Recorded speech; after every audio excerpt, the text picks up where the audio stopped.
We are going to begin, though, with the widening devastation from Hurricane Ida. The picture is still coming in. This is a storm that swept across more than 1,000 miles of this country, and so far, at least 58 people have died as a result of Ida, including 45 in the Northeast, 13 in the South. What happened was record rainfall caused record flooding, catching many people by surprise in their cars and in their homes. In Louisiana, where the storm made landfall, the power is still out for hundreds of thousands of people, and that means shortages of food, of water, and of fuel. President Biden will visit the area later today, but let's go first to our Mola Lenghi, who is in hard-hit Wayne, New Jersey. Mola, good morning to you. I was watching rescues all day yesterday on local news. What are you seeing this morning?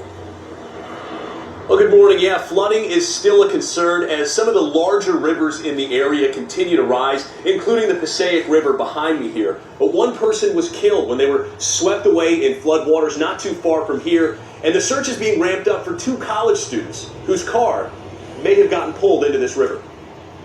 Right now.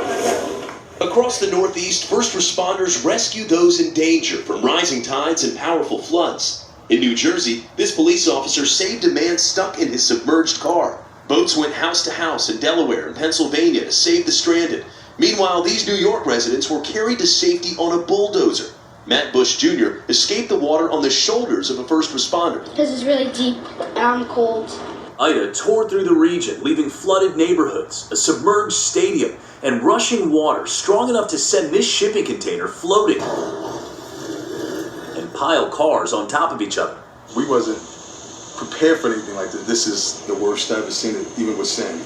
When Hakeem Hampton's basement started flooding, he tried to drive to a friend's house to borrow a pump. You had to climb out a window? I climbed out the window because I knew if I opened the doors, all that water was get in the vehicle. Is that scary? I was kind of nervous, so I didn't know what to expect, but thank God I'm safe, made it back safely, and now this is the aftermath of what we're going through. In places where water has receded, communities are left to dry out and pick up the pieces. Look at that tornado! Crews are cleaning up towns torn apart by tornadoes and fixing crumbled roads that swallowed up cars. Governor Phil Murphy toured the damage in New Jersey. This is going to take us some time to dig out of, there's no question about it. As the storm moved through the region, homes flooded, and the New York City subway system shut down after the onslaught of rain. Storms affect all of us, but what we've got to recognize is the suddenness, the brutality of storms now. It is different. People across the region were caught off guard by the rare weather, described as a once-in-500 years event. Now, all the more common because of climate change. It's time for an entirely different approach because we're getting a signal here.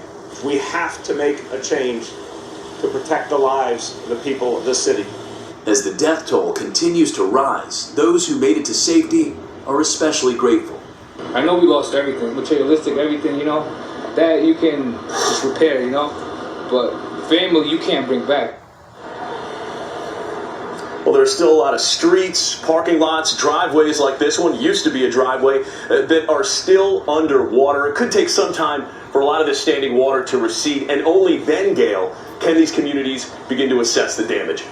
I know, those pictures are just jaw-dropping. Thank you very much, Mola.